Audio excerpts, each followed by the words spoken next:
Hey guys, Strutter here. It's the 21st of December 2013, and that means that it's winter solstice, at least in the northern hemisphere, so most of the Earth's population, except for Africa, Australia, and South America, are celebrating the darkest day of the year today, and from now on the days start to get longer and spring starts to come, so that's good news.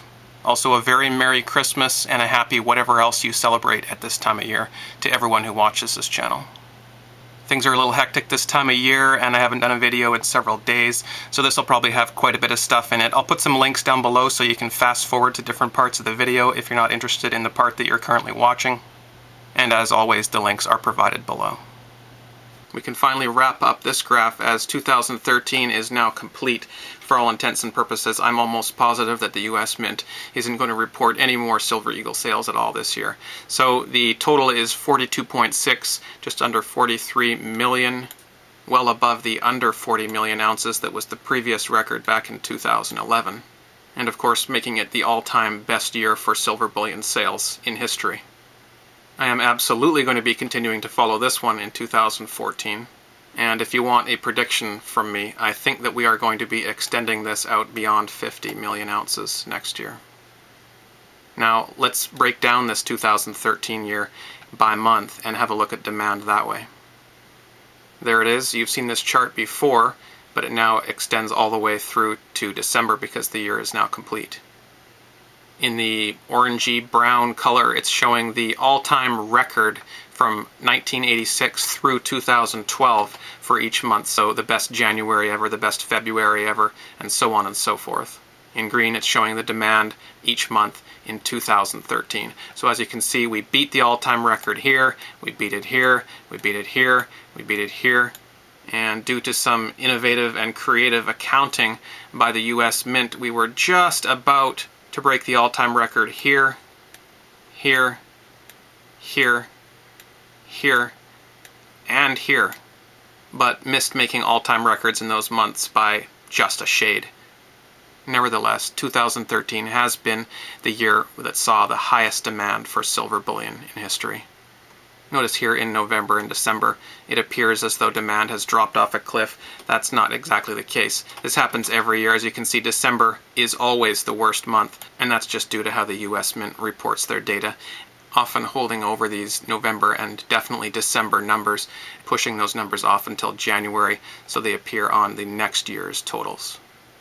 And here's the demand by month chart for next year. I've already got it set up, and wow, we got different colors. Pretty fancy, huh? So this shows that January is always the best year, and the rest of the year is usually pretty stable. Somewhere around 3 to 4 million is the record for each month. So I do think that we are going to beat a lot of these records. I think maybe we will beat January, then it'll of course come down as it usually does. We may or may not beat February and March, and I think we'll probably beat several months throughout the year. We'll keep an eye on that and see how it goes. As you can see, I've extended this chart up to 10 million ounces for next year, just in case. I do think that with the current price drop that we're having now, if that continues on into January, we'll not only get the normal boost from January because they're holding over data from December, and because in January people like to buy the new 2014 edition of the Silver Eagle. So there's multiple reasons why January is always higher, but I think that because of this dip, it's going to put even more demand on physical, and I think we're going to see possibly somewhere toward 9 or even 10 million ounces in January if they can keep up with that demand. One other thing I'd like to bring up regarding gold demand is shown here in this little graph that I just whipped up. And here on the left in 2008 and 2009, it's showing that the percentage of gold eagle demand for these smaller coins, the 1/10 and 1/4 ounce coins, was at a low. It actually came down from the past like this. I'm not really sure exactly why that was, but we reached a low in demand for the smaller coins in 2008 and 2009 at the beginning of this real, the ramp up of the bull market and all the excitement heading up into that high in gold price in 2011. But what it's showing us is that in the last few years there's been a real push for those smaller coins. People are really interested in those 1/10 ounce and 1/4 ounce coins. Even though the price has been coming down in the past couple of years, which would normally push people toward the larger coins. People aren't being pushed toward larger coins. They're being pushed toward these smaller coins. And what that tells me is that it's not so much the larger investors that are participating in this market right now. It's the smaller, everyday, average guy. So I think this shows that there has been some waking up going on in the public, and the public, who can only generally afford, a few $100 at a time for gold, is definitely getting involved in this market. So that's interesting to see and something we should keep an eye on in the future. The U.S. stock market made another new all-time record high this week.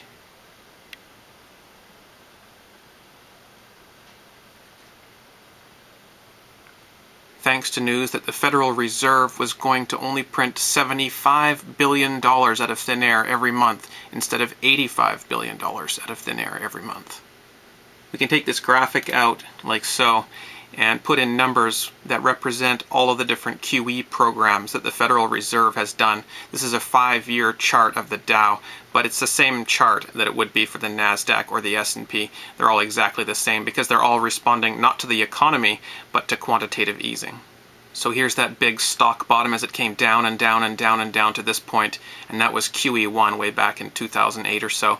And then when the stock market started to lag, QE2 happened, and then when it started to lag again, QE3 happened, and then QE3 was QE3 to infinity, so it wasn't just a one-time amount, it was an amount every month, and then that amount was ramped up with QE4, and the stock market continued to make all-time new highs up to the point a few days ago when the Fed announced, quote, tapering, which really just means going back to an amount of quantitative easing somewhere between what they were doing here at QE3 and somewhere here when they increased it at QE4. So the Federal Reserve is piloting this economy toward a brick wall only at 75 miles per hour now instead of at 85 miles an hour now. Some people like to look at that 10 and say, oh, it's a $10 billion taper, so we're going in reverse now, 10 miles per hour. They think that the brakes have been pressed. The brakes haven't been pressed, it's just easing off slightly on the accelerator as we head toward that brick wall. So apparently, whenever the Federal Reserve announces that they are going to print more money out of thin air, that pushes the stock market up. It happened here, it happened here, it happened here, it happened here. And also, when they announce they're going to cut back on how much they print, it pushes the stock market even further. Precious metals, on the other hand, silver and gold, are pushed down by the recent announcement of tapering, and were pushed down by the announcement of the quantitative easing in the first place. No, it doesn't make any sense at all. No, it's not possible to be happening this way. And yes, it is proof that there's manipulation, rampant, blatant manipulation in the market.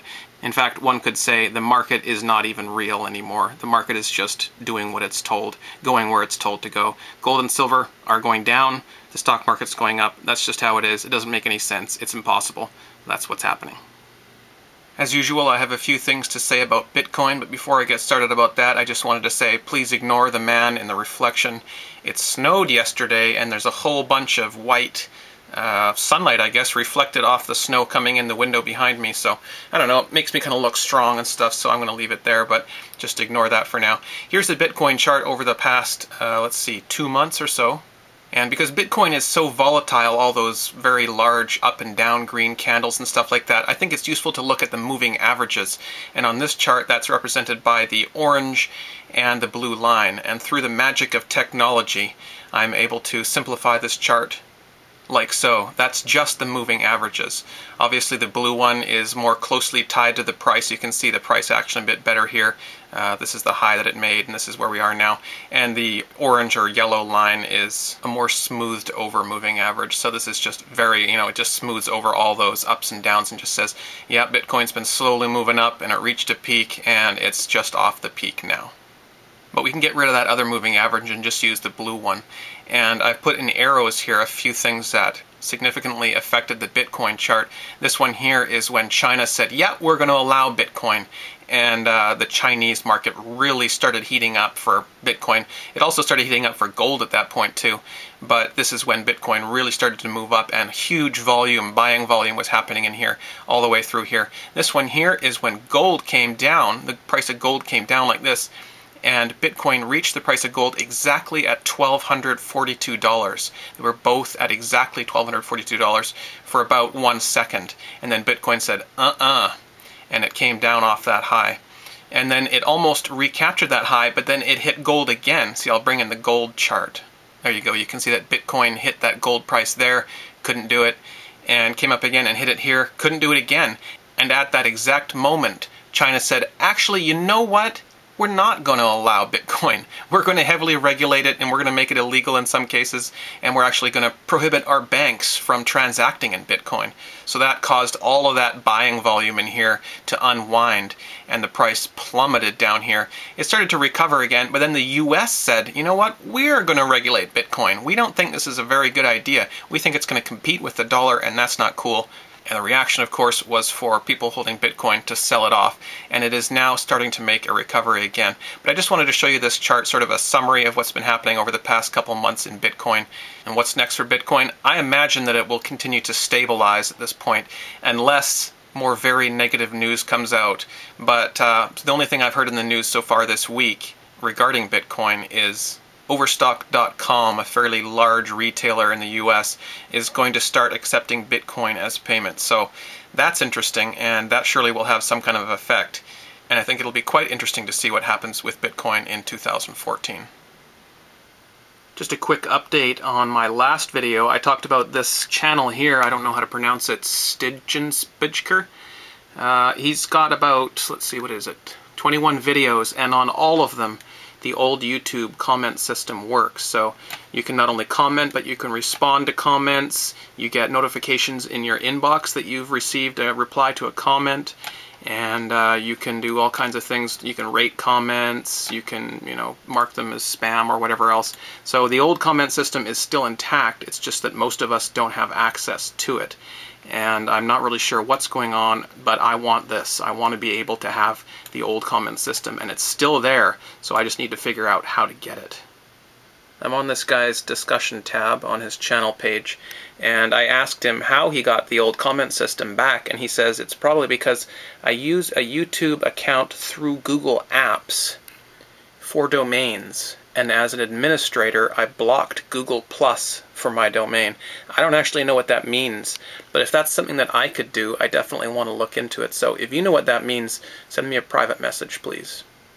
This is kind of short notice, but we in the BullionBugs chat room on Paltalk want to have kind of a year-end bash and get together, a reunion, whatever.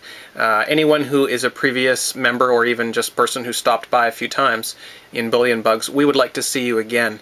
And of course all the regulars and people that stop in on a fairly regular basis, we definitely want you in tomorrow. And anyone else who wants to stop by. It's a smaller chat room. There's only 4 members, as you can see, in the room at this moment, me and a few other guys, but at times it goes up to 10 or even 20 people, and in the past we've had around 50 or so in the room at a time, guest speakers and so on and so forth. So you don't have to chat, you can just bring your keyboard and type that way, or just come on in and have a listen. It's going to be tomorrow, Sunday, December the 22nd, at 4 p.m. Pacific time, and I'll let you figure out what that is in your local time. Bring your own drinks, smokes, whatever else you want, and come on and have a bit of a party, a bit of a get-together, share some links, information, stories, and just have a good time. So hope to see everybody there, everyone that used to come to BullionBugs, everyone who currently does come to BullionBugs, and anyone who thinks they might be interested in checking it out. See you tomorrow. I just want to record this sort of for bookkeeping. I like to record stuff that happens related to the channel and just upload it, so there's a record of it. But there is a video here that has some music belonging to someone else on it. The song track was called Is It Love, playing in the background while I was sighing and stroking some silver a few years ago. I'll play you a very short bit of it.